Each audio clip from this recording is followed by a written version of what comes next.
यही हूँ मैं जो कि लड़ रहा है इन पिगलिंग्स से इस नेदर के अंदर। बट एक नॉर्मल नेदर नहीं, ये एक लाइफ स्टाइल एसएमपी का नेदर है।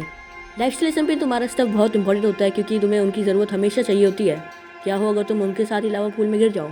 तो मैं यहाँ पर पहुँचा कैसे? तो ये 1 साल पुरानी बात है जब मैं बैड वॉर्स खेलता था। मैं अपने पीक पर था और मेरी एक दोस्त बन गई जिसके साथ मैंने बहुत सारे गेम्स खेले बैड वॉर्स के, और हम दोनों बहुत ही अच्छे दोस्त बन गए थे। यही नहीं, हम लोग साथ में वीडियोस भी बनाते थे।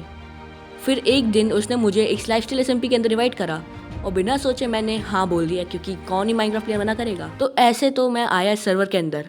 तो मैंने बुलाया डेंटे को। इसकी आइडेंटिटी मैं रिवील नहीं कर सकता तुम लोगों को अभी, मगर इसने कुछ ऐसे डोर्स प्लेस कर दिए और फिर मेरे यहाँ से निकलना बहुत ही ज़्यादा ईजी हो गया था क्योंकि मेरे पास अच्छा हीलिंग का सामान भी था, मेरे पास आर्मर भी था ठीक ठाक, और मैं बच गया। मगर निकलने के बाद मुझे बुलाया ज़ीरो वॉरियर। यस, इसका नाम ज़ीरो वॉरियर नहीं, ज़ीरो वॉरियर है, इसको बोलते हैं ऐसी। ये है डाकू गैंग का लीडर। डाकू गैंग एक गैंग है जो कि बहुत पावरफुल है एसएमपी के अंदर। उसके अंदर 4 मेंबर्स हैं, एक ज़ीरो, एक शिवम वाइटी और 2 बाकी लोगों का मुझे नाम नहीं पता है अभी। तो इस बंदे ने मुझे बुलाया यहाँ पर इस कोऑर्डिनेट्स पर। मैं चाहता था कि इसको मैं मारूं, बट ये उल्टा सोचा था, ये मुझे मारने का सोचा था। मगर मैंने इसको पकड़ लिया और ये बहुत ज़्यादा नूब लग रहा था मुझे तब तो, मगर ये नूब था नहीं रियलिटी में।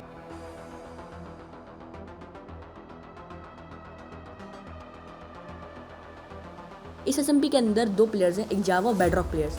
ये बेस्ट बेडरॉक प्लेयर है, बट फिर मैंने इसे मारा और ये बंदा कॉम्बैट लॉक कर गया यहाँ पर। मगर मैंने यहाँ पर अच्छे से कवर अप कर दिया इस एरिया को, और ये एरिया को ऐसे बना दिया कि बंदा वापस से यहाँ से भाग ना सके, और जैसे ही लॉगिन करे इसको मैं मार दूँ।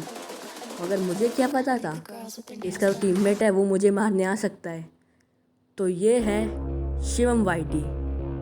इसका यूट्यूब चैनल है नहीं मगर इसका नाम में वाइटी है। ये मुझे मारने आया और इसके एक सिंगल हिट से मेरे 9 हार्ट्स चले गए और मेरे पास 10 हार्ट्स बचे थे। इससे मुझे लड़ना ही पड़ा क्योंकि और कुछ चारा था नहीं और मैं भाग भी नहीं सकता था इससे लड़ा मैंने बहुत बहादुरी से। मगर फिर भी मैं कमज़ोर पड़ रहा था क्योंकि इसके पास बहुत ज़्यादा पावरफुल आर्मर था।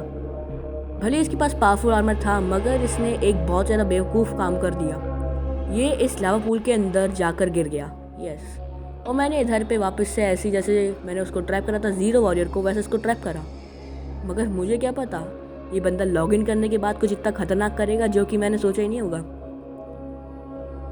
ये बंदा पहले तो बहुत ज़्यादा तेज़ डिग डाउन करता है और फिर टॉर्च से, यस टॉर्च से बिना मतलब मान लें बेयर हैंड से ये स्टोन को ऐसे तोड़ रहा था जैसे कि ये बंदा क्रिएटिव मोड में हो। यस, ये बंदा क्रिएटिव मोड में आया था। अगर आपको ये कन्विंस नहीं करता है कि ये बंदा क्रिएटिव मोड में है तो अभी कुछ सेकंड बाद ही कुछ बहुत ज़्यादा खतरनाक करने वाला है जिससे पक्का हो जाता है कि क्रिएटिव में है। ये बंदा टॉर्च से ब्रिक स्टोन और वगैरह तोड़कर उड़ने लगता है और ये ऐसे उड़ भी जाता है। अभी मेरे रेंडर से बाहर हो गया तो मुझे दिखाई नहीं दिया इसके बाद इसने क्या करा। मगर फिर थोड़ी टाइम बाद जब मैं लावा पूल में झाँक रहा था इस बंदे को, मुझे लगा कि लावा पूल में से निकलेगा। ये बंदा मेरे पीछे से निकलकर मुझे मारने आ जाता है और इसके एक सिंगल हिट ने मुझे 8 हार्ट्स पर छोड़ दिया था। मेरे पास टोटल 19 हार्ट्स थे और इस बंदे ने मेरे 11 हार्ट्स को खा लिया था। Strange right? इसके पास स्ट्रेंथ का पोर्शन भी था, क्रॉसबो थी, इनविजिबिलिटी का पोर्शन था, बेस्ट वॉर्ड थी, बेस्ट आर्मर था। अब मैं आप लोगों से एक क्वेश्चन पूछता हूँ, क्या एक बंदा जिसके पास क्रिएटिव मोड हो आप उसको कभी हरा पाओगे? जिसके पास फुल इंचांटेड आर्मर हो, फुल इंचांटेड स्वॉर्ड, और आपके पास फुल आर्मर भी ना हो। एग्जैक्टली यहाँ पर मेरे साथ वही होता है। मैं मर जाता हूँ, मेरे पास अच्छा आइटम्स, मेरा 1 हार्ट, सब कुछ चला जाता है, मगर मैं यहाँ पर हार नहीं मानने वाला था। मैं इस बंदे को पक्का एक बार तो मारूंगा अब।